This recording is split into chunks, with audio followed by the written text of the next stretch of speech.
Je suis très heureux parce que les sénateurs m'ont donné raison et les faits m'ont donné raison.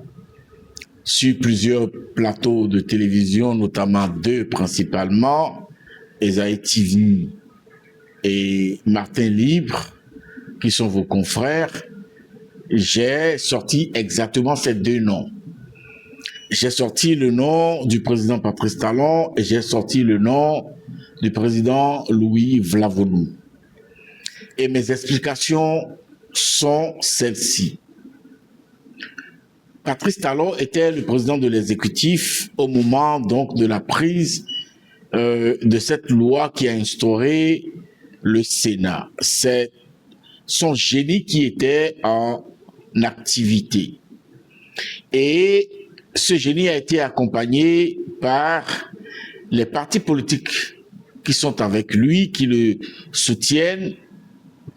Mais celui qui a mis en pratique à travers le Parlement béninois cette vision, ce génie, s'appelle Louis Vlavonou. Et donc pour moi, il était tout normal. Il était même humainement, scientifiquement plausible que pour la mise en place des standards de cette haute chambre de notre Parlement, qu'est le Sénat, que ou Patrice Talon ou le président Vlavonou en deviennent le président de cette institution. Mais à la sortie de la fumée blanche, on dirait que les sénateurs m'ont écouté. Ils ont aligné Patrice Talon comme président du Sénat et Louis Vlavonou comme vice-président du Sénat. Je suis donc, vous comprenez, avec moi, très heureux que mes analyses soient fondées et suivies.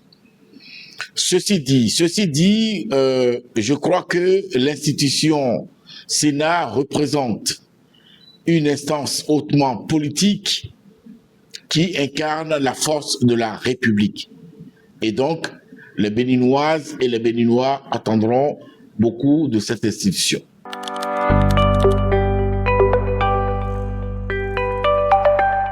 L'équilibre et la modulation puis la régulation de la vie politique dans notre pays. Figurez-vous que le Sénat est une institution hautement politique et que, jetant un coup d'œil dans le rétroviseur politique de notre pays, nous constatons que il nous est arrivé par le passé que le président élu au suffrage universel direct soit confronté à des complots, à des conciliabules, à des pesanteurs politiques qui ont pu l'empêcher de dérouler son programme d'action politique.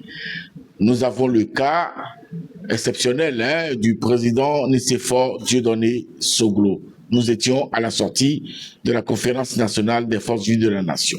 Et donc le président Patrice Talon a réfléchi pour nous trouver le remède nécessaire pour aller contre cette manière de faire la politique dans notre pays. Et donc, il a été suivi par toute la classe politique représentée au Parlement que dirigeait Louis Vlavonou.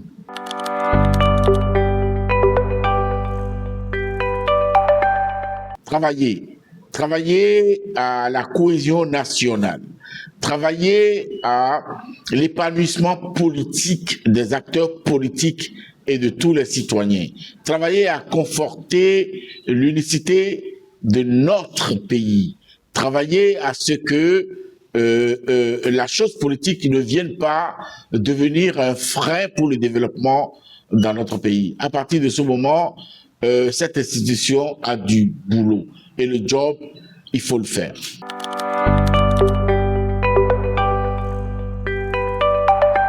Alors, Patrice Talon devra éviter que sa personnalité ne constitue une source d'écrasement des autres membres du Sénat.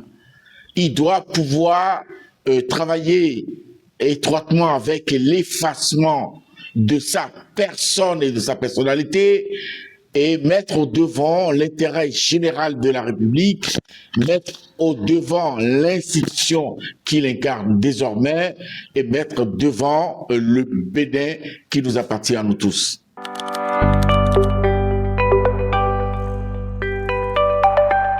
Nous sommes une république, nous sommes indivisibles et nous sommes tous fils de ce pays.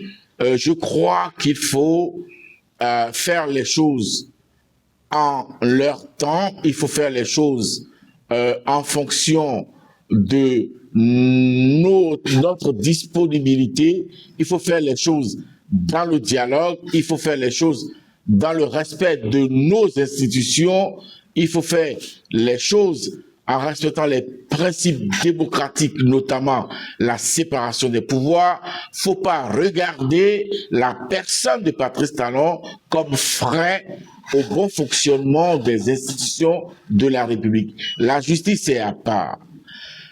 Le Parlement est à part, l'exécutif est à part, et aujourd'hui, le Sénat qui s'invite dans notre arsenal juridico-politique est à part, et je crois que nous savons nous parler, et je crois qu'en son temps, nous allons nous parler comme nous le faisons.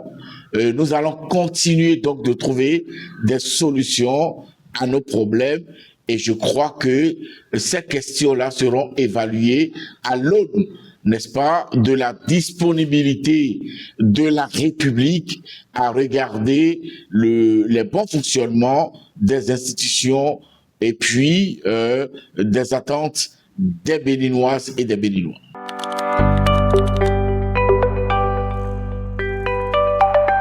Travailler à l'équilibre et à la cohésion nationale, travailler à ce que la personne humaine continue d'être libre dans sa tête, dans son esprit, dans son corps, dans son environnement, dans notre sociologie et dans les prises de décision de la politique publique.